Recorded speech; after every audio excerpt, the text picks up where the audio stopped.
So hey guys what's up, welcome back to our own channel. तो आज का ये वीडियो बहुत ज़्यादा इंपॉर्टेंट होने वाला है क्योंकि आज के इस वीडियो में हम लोग डिस्कस करने वाले हैं कि आपको सही तरीके से एकदम प्रॉपर फॉर्मेट में अपने इंग्लिश को कैसे पढ़ना है, आपको अपना तैयारी किस वे में करना है। तो देखो ये बहुत क्रूशियल टाइम है एंड इसीलिए मैं आपको सजेस्ट करता हूँ कि आप इस वीडियो को 1.5 या 2x में देख सकते हो, लेकिन इस वीडियो के किसी भी पार्ट को स्किप मत करना। वीडियो पूरा देखना, कही गई बातों को अच्छे से सुनना एंड उसको इम्प्लीमेंट करना। तो देखो बात ऐसा है कि आप में से मैक्सिमम लोगों को पता होता है कि उस चैप्टर में क्या बताया गया है, उनमें कौन कौन से कैरेक्टर्स हैं। लेकिन अगर आपको पहले तो ये नहीं पता तो सबसे पहले जाओ एंड उस चैप्टर का समरी पढ़ो या फिर आप वन शॉट वीडियो देख सकते हो।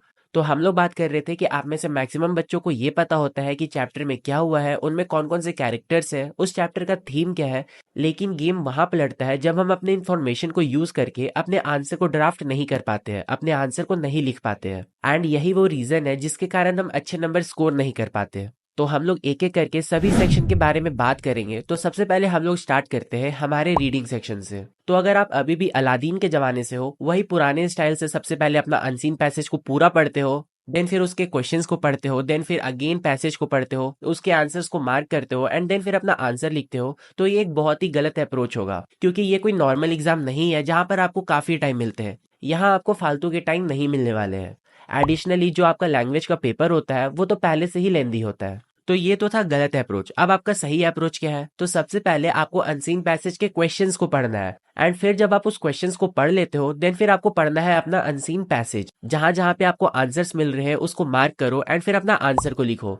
ध्यान ये रखना है कि आपको डायरेक्टली वो पैसेज के लाइंस को नहीं छापने हैं। एंड ट्रस्ट में अगर आप ऐसा करते हो तो आपका एक भी नंबर नहीं कटने वाला है। सेकेंड चीज आपको इस सेक्शन में क्या ध्यान रखना है वो है आपका टाइम। आपको इस सेक्शन में बहुत ज्यादा टाइम नहीं लगाना है। स्टार्टिंग में ऑलरेडी आपको 15 मिनट मिलते हैं जिसमें आप आराम से अपना दोनों पैसेज को सॉल्व कर सकते हो। एंड फिर भी अगर आपको डिटेल में जानना है कि आपको अपना टाइम को कैसे मैनेज करना है एग्जाम में या फिर आपको अपना पेपर को कैसे प्रेजेंट करना है, तो उसके लिए भी मैं एक डेडिकेटेड वीडियो बना चुका हूं जिसका लिंक आपको डिस्क्रिप्शन बॉक्स में या फिर आई बटन में मिल जाएगा। तो आप उस वीडियो को भी जरूर से देख लेना, बट अभी नहीं, इस वीडियो के बाद। अब हम लोग आते हैं अपने राइटिंग सेक्शन में। तो इस सेक्शन में अगर आप अपना हल्का सा भी दिमाग लगा देते हो ना तो एग्जामिनर चाहे कितना भी बड़ा क्यों ना काटने वाला हो वो नहीं काट पाएगा। अरे आपको करना क्या है, आपको सबसे पहले जितने भी आपके फॉर्मेट्स हैं उसको अच्छे से दिमाग में बैठा लेना है, याद कर लेना है, पानी में डाल के पी लेना है या फिर कुछ भी करना है, बस आपको वो फॉर्मेट्स याद होने चाहिए। सेकेंडली आपको इस चीज का ध्यान रखना है कि आप इस सेक्शन में ज्यादा काटा छाटी ना करो। आपको अपना आंसर एकदम सिंपल, डिसेंट एंड क्लीन रखना है। एंड कुछ कुछ टेम्पलेट्स को याद कर लेना। मतलब ये है कि उसको स्टार्ट कैसे करते हैं, एंडिंग में आपको कंक्लूड कैसे करना है। जैसे कि लेटर में स्टार्टिंग के कुछ लाइंस होते हैं ना जो कॉमन होते हैं, लाइक कि I would like to draw your attention towards या फिर through the esteem column of your newspaper. तो ये सब बेसिक टेम्पलेट आपको हर फॉर्मेट के याद कर लेने हैं। अब हम लोग आते हैं हमारे ग्रामर सेक्शन में। तो ये सेक्शन बेसिकली 10 नंबर का होता है जिसमें से कि आपको 10 क्वेश्चंस को सॉल्व करना है आउट ऑफ गिवन 12 क्वेश्चन।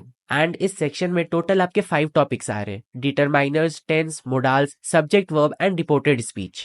तो अगर आपको इन टॉपिक्स में से किसी टॉपिक को समझने में दिक्कत हो रहा है या फिर आप नहीं समझ पा रहे हो तो सिंपली आप उसको छोड़ दो, क्योंकि आपको वो चीज समझ में नहीं आ रही है एंड आप उस पर अपना टाइम को इन्वेस्ट कर रहे हो, वो भी एग्जाम के 1-2 दिन पहले। तो ये एक गलत डिसीजन होगा क्योंकि ऑलरेडी आपके पास अल्टरनेटिव्स है, तो क्यों ना उसी को पढ़ा जाए, उसी को और स्ट्रॉन्ग किया जाए। अब grammar is all about practice, इसीलिए आपको प्रीवियस 5 ईयर के क्वेश्चंस इंक्लूडिंग सैंपल पेपर को लाना है, उसको सॉल्व करना है। एंड अगर आप ऐसा करते हो आप समझ जाओगे ग्रामर का बेसिक लॉजिक क्या है, बेसिक फंडा क्या है। अब हम लोग आते हैं अपने लास्ट और सबसे ज्यादा मार्क्स देने वाले सेक्शन, लिटरेचर सेक्शन पे।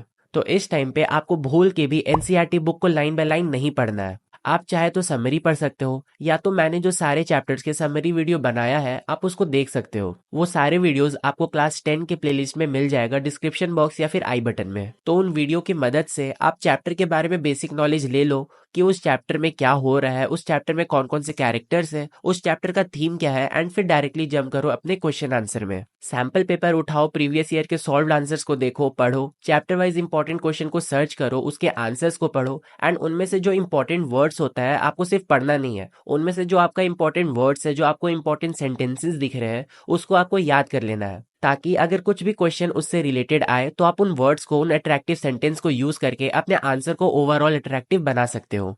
एट लास्ट उन हाईलाइटेड पॉइंट्स को अंडरलाइन करना, हर आंसर के बाद एक दो लाइन छोड़ना एंड अपने पेपर को एकदम फ्रेश, नीट एंड क्लीन रखने का कोशिश करना। एंड यही थे कुछ पॉइंट्स जिनका यूज करके मैंने अपने टाइम में 75 आउट ऑफ 80 स्कोर किया था। तो अगर आपको ये वीडियो अच्छा लगा, इन्फॉर्मेटिव लगा, तो प्लीज चैनल को सब्सक्राइब कर लेना एंड अपने किसी दो दोस्त को शेयर कर देना, क्योंकि यार चैनल का रीच बहुत डाउन है एंड व्यूज नहीं आ रहे, इंप्रेशंस नहीं आ रहे हैं। एनीवेज, ट्रस्ट मी, अगर आप चैनल को सब्सक्राइब करते हो तो बहुत अच्छा अच्छा कंटेंट आने वाला है।